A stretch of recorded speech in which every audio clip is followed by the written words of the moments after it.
both. So one thing I wondered is whether in this meeting we really kind of need to make sure that we know what the target is in the goal, like what the verb is. Mm-hmm. Because the objective then aligns with that. The objectives get us there, so the brass tacks. Same with like housing and supportive services.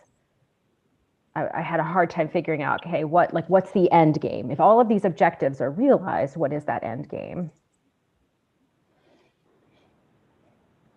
I think that's a really interesting point. I hadn't considered that, Kara, and I think that that's one of the, things that we do need to have when we actually make the goal statement. And in our review, I was like, okay, case management, I sort of skipped right over that. But I think that when we talk to the broader group, you're right. What is the actual sort of end game for it?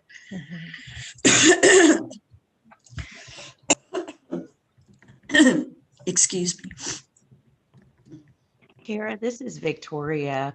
I'm glad you mentioned that because I was having a hard time trying to, verbalize, especially with the housing, which is really a wonderful goal, on what would be the end game for it. So I'll give you an example. In my area, we have a really desperate need for housing for people with brain injury, but we actually, like some counties don't even have a housing department or anything like that to address it, other than, maybe going through social services. But there's also, and I don't know if this is something that would be covered in the state plan. Living with a brain injury, we have problems just troubleshooting and like problem solving things. Like, what if you're, in housing and you need a disability advocate outside of case management that could fall along the legal lines, of, protecting rights, that sort of thing. So we don't have an actual organization that helps with that. I know that there's the disability advocate group in Richmond, and they're really wonderful. But I know that if you're working with the SILs and case management, and these guys can only go but so far, and really assisting with problems that happen with housing, whether, there's unfair treatment, once you're in housing, or you have a horrible landlord, is taking advantage of you, those kinds of things. So I didn't know if it's appropriate to even touch upon some of those things in a broader sense. But I was just, that's part of, thinking about some of the problems that are out there, and what would the state plan look like as far as trying to address some of those things, or are those things just off the table? I just like got down into the weeds of, oh my goodness, just thinking about feedback, and thinking about, my own experience. You're just freaking out and calling everybody and trying to figure out what to do. And it's like, oh, you come to a roadblock and you're like, oh, whoa. So now what?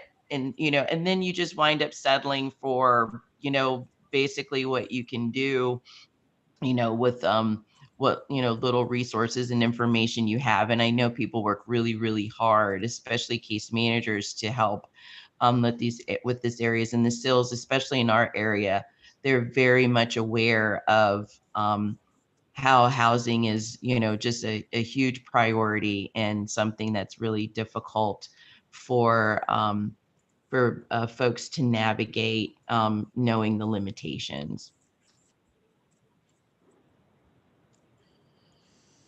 Well, thank you for that, Victoria.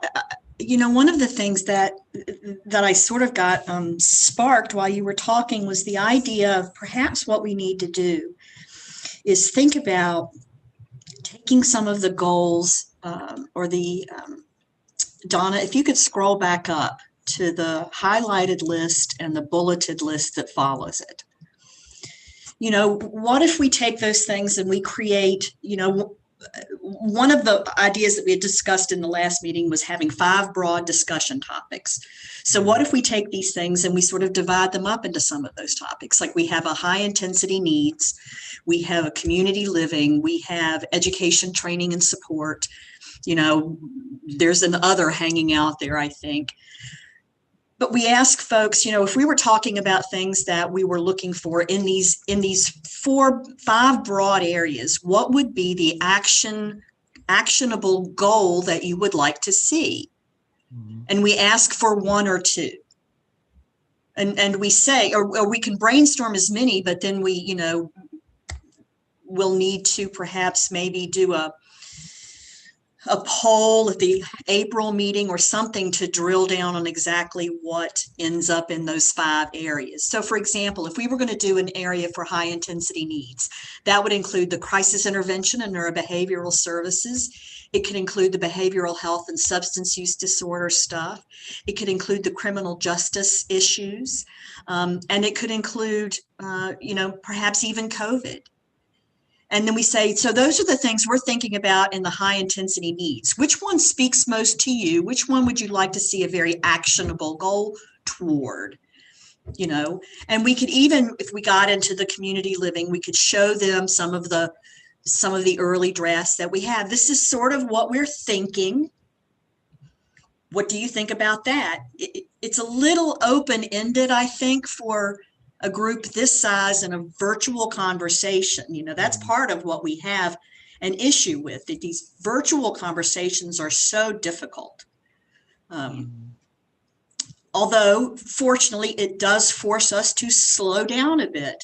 And I think that, given what we all experienced at the last council meeting and how positive we felt about it, we want to take a lot of care not to try to jam too much into an hour. So I'm wondering what your reactions would be to that. If we take some of what we have here and we divide it up into 5 broad areas and we ask them, for example, what would be the actionable goal for high intensity supports? That Virginia will create a system of high intensity that address high intensity support needs. And then you could have some objectives under that for criminal justice or something. So let's start there. What do you think about that idea?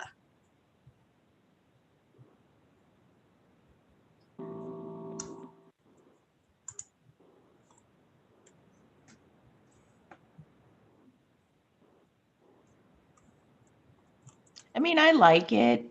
I think that it would allow more brainstorming on assisting with what areas do we want to focus on, going back to thinking about the hybrid plan. I mean, I love what Chris put together. I think it's comprehensive. It's really good. And, this is my first experience participating in, a session like this and, being on the committee and being involved, with the plan. I see, broad coverage, which is really wonderful. But I like the idea of getting feedback on those actionable items. And I think that we would truly have like a hybrid plan if we're able to do that, because we have a mixture of things that I'm pretty sure have been a part of goals in the past that are sort of ongoing. And so it's almost like they kind of take care of themselves because, we have a system in place that, continues to bring about awareness for brain injury and address identifying need and that sort of thing. But as far as like the critical stuff, I think that area is probably a good place to drill down on, just so that the state plan will provide a segue to address some of those problems that I know are areas that people would like to see some actions or some additional support and help, because it's like we know all these things are out there, and we get feedback from people who are looking for housing and that sort of thing, but it's like trying to give that additional support, especially to the SILs, because they get so many phone calls. And it's the feedback that I received with Access Independence up here in Winchester. And it's like, they want to help so bad, but there's only so far that, they can go. So. And the same with case management.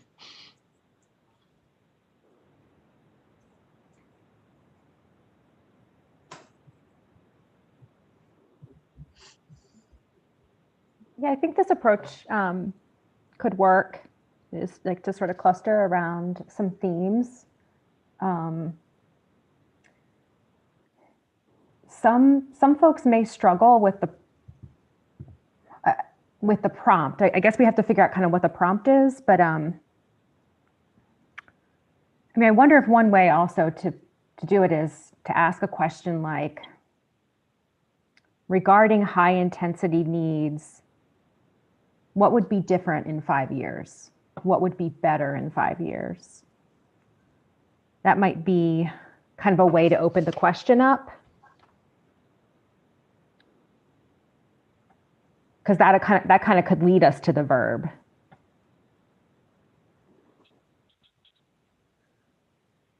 Or maybe we ask both questions. We kind of ask,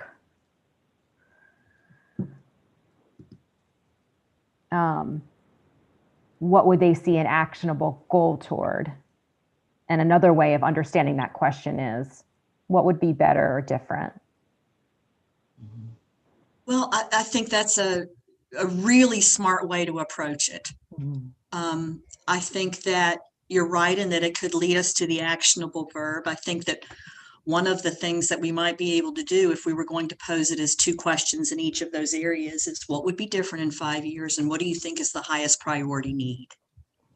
In a high intensity category, what do you think might be the highest intensity need? And we could take all of this list and show that to people, because one of the things that I'm working on right now is to take all of these bullets that we have here and put them, drop them into 4 broad areas for discussion, so they see all of them, so they're not having to pull what high intensity needs means out of thin air.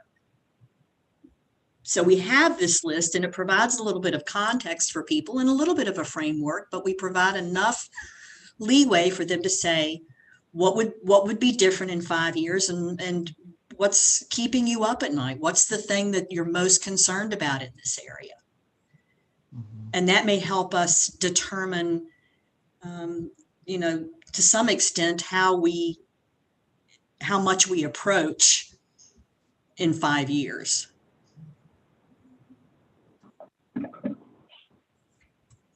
George, I see you nodding your head. Is that resonating with you? Yeah. And I think that's a really good idea, Kara, having people articulate what they would like to see different. I think that's a good approach. And pulling everything into 5 buckets just makes everything so much more manageable. So I do feel like we are going a few steps back. I think maybe we got too far ahead of the council in November and December, and this is really allowing the full council to voice their opinions at the ground level of this plan, which I think is good. So yeah, I'm supportive of this approach. I think it'd be good. If we have an hour, and we do a quick 5-minute, here's how we got to this point sort of overview. And then we launched into a discussion. We had 4 areas. Then we would have, and we would need to have, 5 minutes at the end to wrap everything up. Then we have 50 minutes to talk. And if we did that and we divided that 50 minutes up among 4 areas, that would give us, somewhere about 10 minutes on each one. It's not a whole lot of time when you think about it that way, but it may be enough to lead us, further down the road. And it gives us an idea of how we can sort of manage our time so that we don't get all sucked up in the high intensity discussion. And by the time we get to, education, training, and support, we've got 3 minutes. That's one of the unique skills of leading a group discussion that, needs to be sort of managed. I'm thinking that, what we could do is send out the glossary. Thank you for that, Chris. I think that was very helpful. So we send that out and have everybody be up to date on all of the terms and all of that. And we'll draft up something else that we can send to them that sort of highlights the different discussion areas and the 4 main categories. So if they have something that they feel like they want to add to the list that we've generated for consideration, then they have time to think about that. And then what we plan to do is, at some point after this, we will go back in and we will tighten up sort of the number of goals and make them action oriented and bring them back to the council in some way, either through a broader community survey and they participate in that, or we wait until the April meeting and we talk through it and get the plan pretty close. And the broader community survey is just a sort of, well, I need to suck that back in. I had a professor one time who gave us all permission, each class, when we started to say something stupid, to say, I'm sucking that back in. So I don't know if it was really stupid, but what I was going to say is, I don't think that we want to have the broader community survey be something that's just buy-in. That's not the purpose of the survey. So if we're going to do the survey, we need to be asking, again, these are the 4 priority areas, which is your highest, what's your highest need in each one.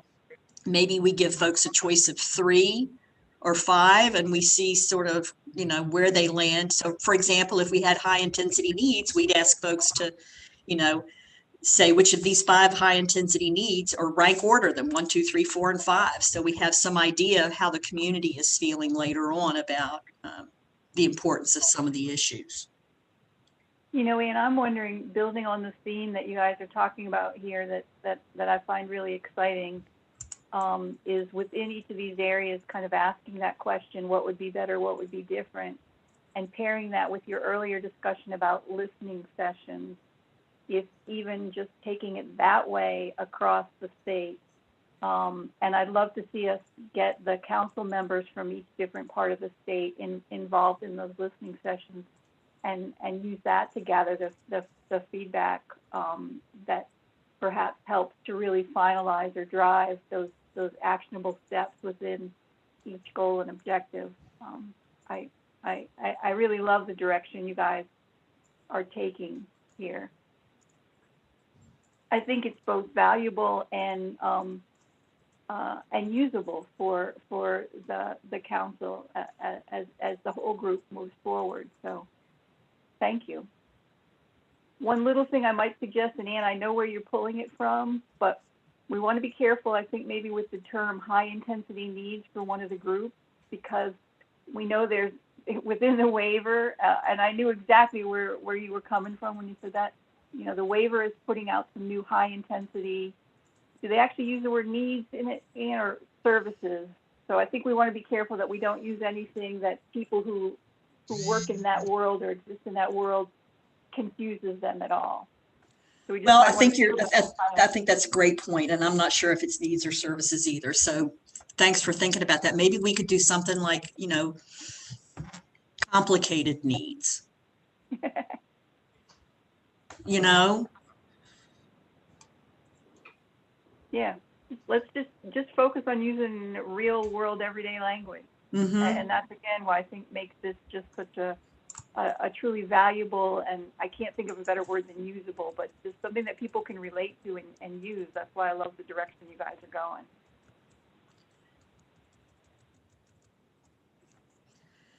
So what that would do is that would give us, you know, roughly from just a little bit of the work that I've been doing, it gives us sort of 4 areas. One would be complicated needs, one would be community living, one would be sort of education, training, and support. And then the 4th one could be sort of a catch-all. We have data sharing and social justice and health disparities. I mean, social justice could fit into complicated needs. But what that does is it gives us 4 areas, and it gives us a way to take all these bullet points and have maybe 5 in each one, so they have some context for the types of things we're talking about in these areas. And it provides it primes the pump, if you will, for folks to read over and have some idea of other things that they might want to see added in those 4 categories. And then our job would be to come back and sort of take a look at what we heard from council members and figure out how to take their suggestions and this framework into the idea of a survey and perhaps listening sessions down the road.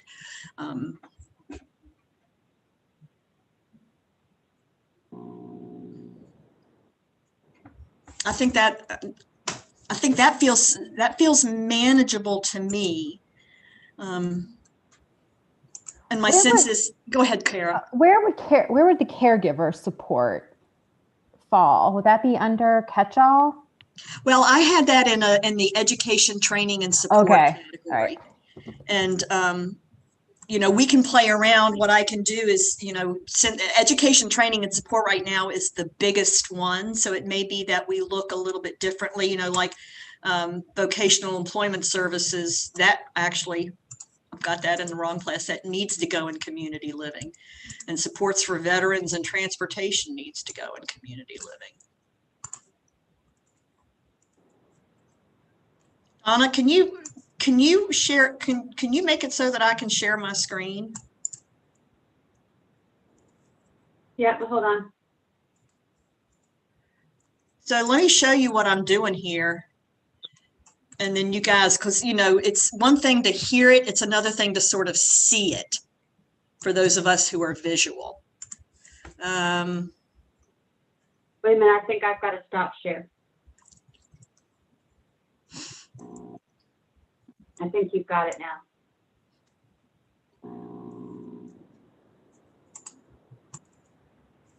So this is sort of what I have. I took all of those ones that Chris had highlighted and I assigned them to one of these. You know, there's the complicated needs, community living, education, training, and support, and then this other.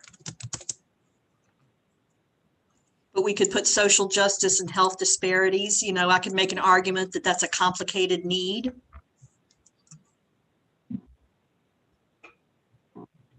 And then there's just sort of these, you know, data, the redheaded stepchild of every human service program.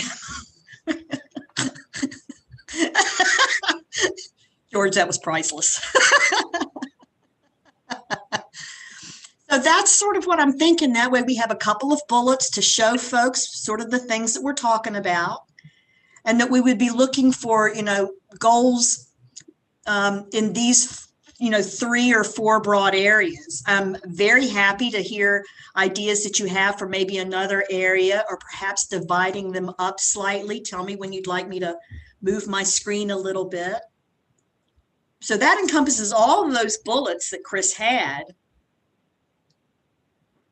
in a way that structures the conversation. And if we wanted to, we could still show an example perhaps of, this is what we might want to see later on down the road, a goal that looks like something for housing, for example, and we would have a couple of objectives. So this is what we're looking at. One of the things that we need folks to be considering is what is our action word? How do we measure that? How do we assess it in a way? That's really tricky to ask, I think, the council to do, because you're talking about sort of program outcomes, and when we're asking folks for the council to feel engaged and we're increasing the number of survivors who represent their voices, this isn't exactly where their head is at.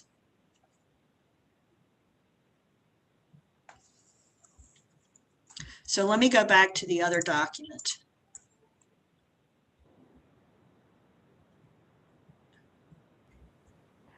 I think that this is a really good approach. And I appreciate George's comment about, which I kind of took to understand as like really meeting the council where it is, and recognizing that we may have gotten a couple steps ahead of the council. And I think that that's an okay thing. I think it was advantageous for us to have kind of that higher level, more descriptive plan to work through, in December.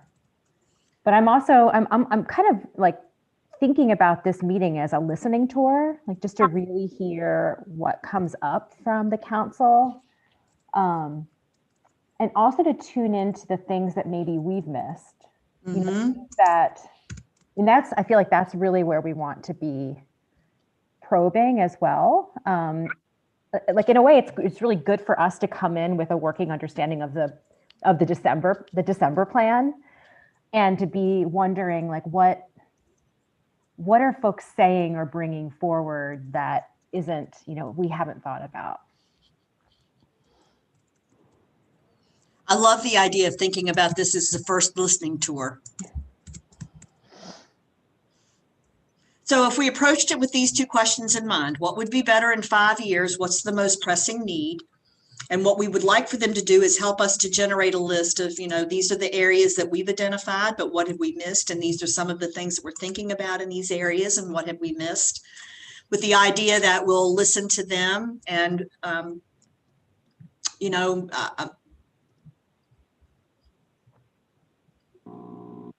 we'll figure out some way to do additional listening tours or feedback loops, and come back to them eventually with what we, hope are actionable goals with, a few achievable objectives, so that the goals more reflect the aspirational piece, but the objectives are some of the attainable sorts of things. I want to ask a clarifying question, because now I'm a little bit confused. Do we want to be careful about coming out with what we come out with at the end is just a longer list? And is there a difference between listening for what comes out of the discussion for things that we might have missed versus outright asking? And to me, I think that comes back to what is the initial question, which is within, looking within, if we just started with that first category, looking within complicated needs, what's the question that's going to go out to council members? And is that, within this listing of this grouping of complicated needs area, when you think about what you would want to invest time and energy in making better in 5 years, what would that be, or what would that look like, versus what's missing from this list of things? Because then all we're doing is adding more. So. No, I think that's a good point, Chris. I think that the way we can frame it is that, these are the things that the committee has identified, and just sort of, perhaps leave it at that. And then if somebody feels really compelled to add something else, we won't necessarily make that throw everything else at the wall. But if somebody really feels compelled, then they'll have the opportunity to voice that, and we may want to consider adding that to the list that we have. Yes? Mhm. And so the goal is then to kind of see where people really say, you know, there seems to be a consensus or people coming together around within this area of complicated needs in 5 years. You know, I'd really like to see this look better, or I'd like to see it look like this. And there could be, we also wouldn't be asking them to just prioritize one thing within each area, because I'm a little bit worried about creating a Sophie's choice there too. You know, ooh, housing or case management. Wait, what if I want, you know, what if I have a vision of this? So again, I'm thinking about how is the question, how is the discussion set up? How I think Carrie used the word earlier, prompt to get what you want out of the discussion, which I think has a lot of potential here. That's why I'm thinking so hard about it.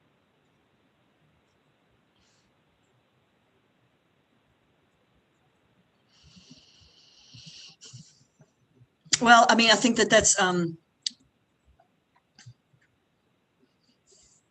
part of what we can do in the opening remarks. We can say what we're trying to do is get some consensus around these conversations that the committee has been having in terms of the state plan. We've sort of collapsed a lot of our conversations into 3 areas. Everything sort of seems to be falling in one of those 3. It's the complicated stuff, it's the community-based stuff, and then it's the education, training, and support. And we asked them to endorse those 3 general areas and to tell us how they feel about the things that we have in there. And that's the purpose of the conversation, and that what we would do after that would be to take what we hear from them, further refine the information so that we can turn it into some combination of focus group, listening tour, survey sorts of things. And that maybe that's ready to go by April. You know, one of the things I think we've learned is that this is a lot, you know, it's a longer process than we think it is, because we have all these great ideas, but life gets in the way, right? So, you know, maybe the thing is that by April, we have something that can go back to them and sort of the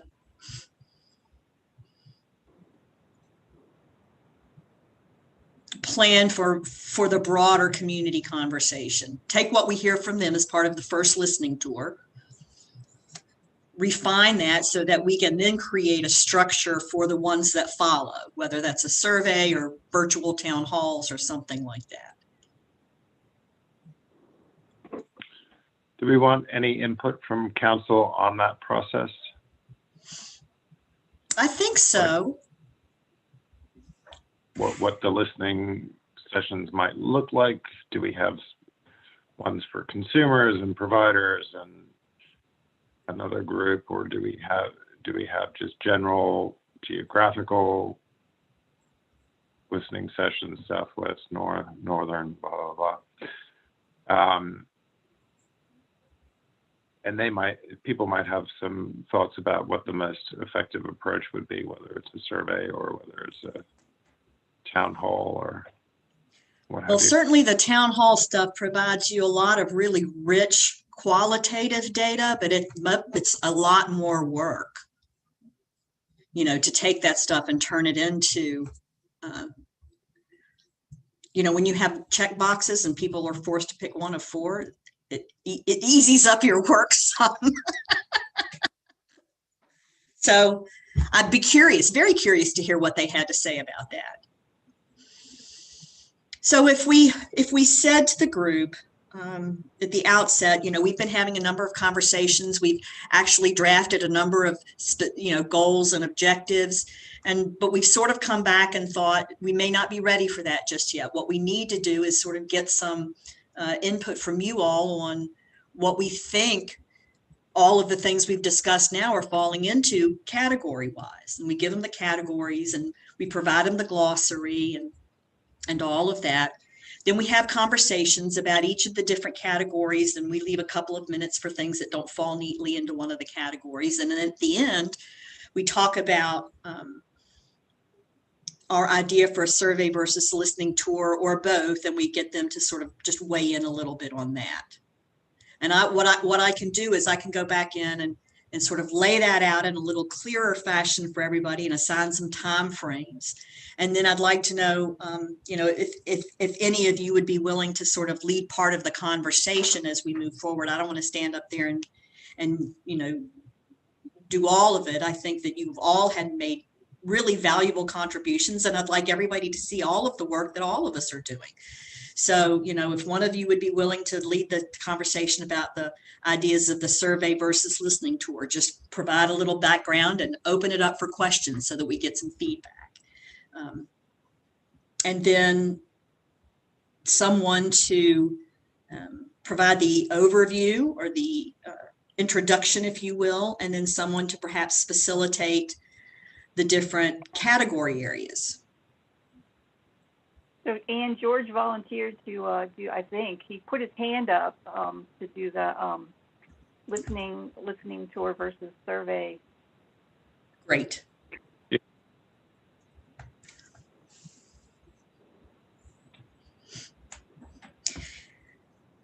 Kara, the avowed lover of shoot, now the phrase just completely left my head, but as someone who loves collecting the not the numbers-based data, but the anecdotal, what's the word I'm looking for? Anyway, qualitative? That's right. The qualitative, or is it data, are fans offering up, kind of leading the discussion in those different areas? Is that something that you would want to be the prompter? I don't mean to put you on the spot, sorry. Not on my own. I don't feel like I have enough context and expertise around the themes, but I mean, I'd be happy to. I feel like I could facilitate the education, training, and support one. So that's sort of what I was thinking, Yeah. Kara. If you kicked it off and said, one of the questions that we need to ask, because it was brilliant, and I think it helped us very much today, is talk about what would be better in 5 years and sort of what's the thing that's keeping you up. I'm happy to take care of sort of a quick overview of the complicated needs.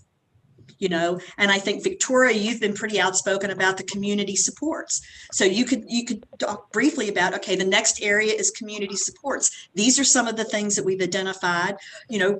Housing is tremendous. Case management needs are tremendous. We'd love to hear your guys, and just sort of very quickly talk through the bulleted items in there and introduce the topic. And that way we're all being supported by each other, but we all have a voice and are able to provide this in a way. Chris, I don't know if you would like to do the background, or, I'm happy to do that. I want to make sure that, you and Donna are working in this and represented, but it may not necessarily feel like your jam, since this is the DARS thing and your DARS staff. So I love the way you guys are talking about this. So I can't speak for Donna, but for myself, I'm okay letting you guys do your thing, and I love how you're each bringing out everybody's kind of different skills and strengths. So I'm okay being quiet.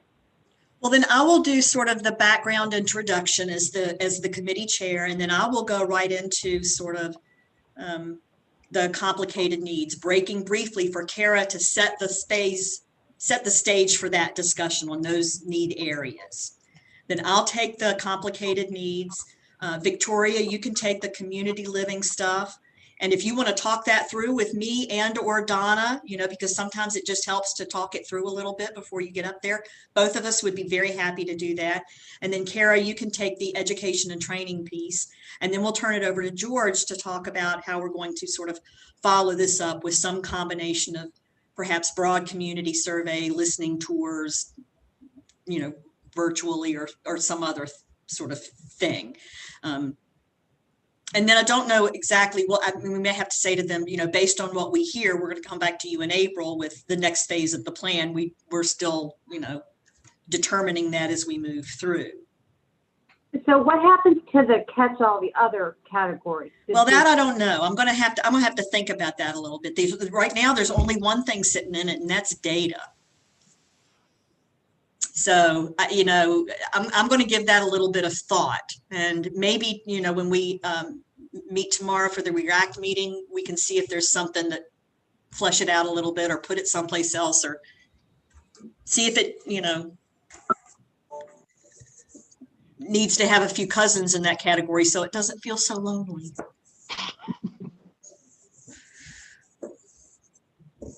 Data can be a huge area. Well, that's very true. And it's informing all the other. Maybe data could be its own. Or it has the or maybe potential data to is inform. part of all of the other. Well, that's true too. So I'll figure out how to sort of weave that into the conversation. And I think probably, you know, run it by somebody, see if it resonates. But thanks for that, Donna. So how's that sound? So I think we've got a plan that works in an hour. I'm going to type all of this up so that we understand exactly who's doing what and what our timeframes are for each part of the conversation, because, you know, as part of the complicated needs, what I'm going to need to do is keep an eye on the clock so I don't run into Victoria's time. Mm-hmm. And then Victoria can do the same for Kara and all of that. That way we sort of have some boundaries that will help us make sure that we get everything said that we want to cover. Got it. Okay. Do we also, I'm just kind of wondering, Anne, when you provide the overview, I'm wondering if we want to create like a guideline for contributing. Like, do we want people to raise their hand, like do the little virtual raise their hand, or just kind of like unmute their mic to signal they want to speak? I'm just trying to restrict or not restrict, but mitigate maybe the speaking over each other and people not knowing how to contribute. Well, that's a really great point, Kara. Thanks for bringing that up. I don't know, have we sort of landed on that in general for the council meeting at this point? We haven't specifically. One of the first agenda items that the executive committee decided on is to kind of reflect on the last meeting and lesson learned and kind of reminders for things going forward. So I don't think that there'll be specific guidelines in that part of the conversation. But given that this is, you know, this is meant to, your portion is meant to be a discussion, I think adding that in and saying, hey guys, if you want to, you know, raise your hands, and whoever's moderating will make sure that we give everybody with a raised hand an opportunity to respond. So, is not a bad idea.